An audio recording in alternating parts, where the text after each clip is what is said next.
Я рисовал, это любимое дело, и учился много и в Казани, и в Питере, в художественно-промышленной академии.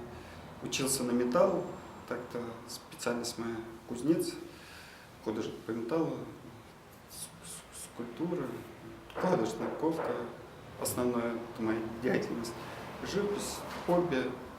У татар вообще особая вера в слово, ну, особенно в слово из Корана.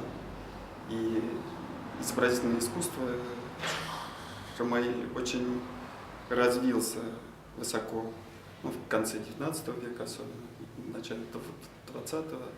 Этот вид искусства очень интересен тем, что он и декорирует интерьер, и также дополнительно служит оберегом, защитой.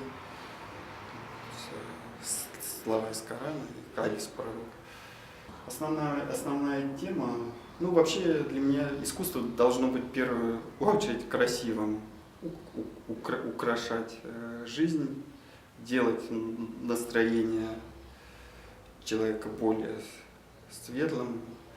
Также в картинах, по-моему, должна присутствовать какая-то загадка, чтобы не надоедало и чтобы зритель всегда мог увидеть что-то новое.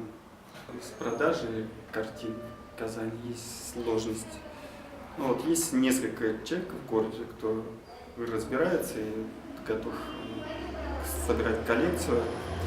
Ну, это единица, а так, конечно, я, допустим, живописью как заработок, ну, никак он не подходит. То есть металл кормит, живопись это хобби. Учился у хороших учителей, и есть что, ну, много что хочется сказать людям через картины.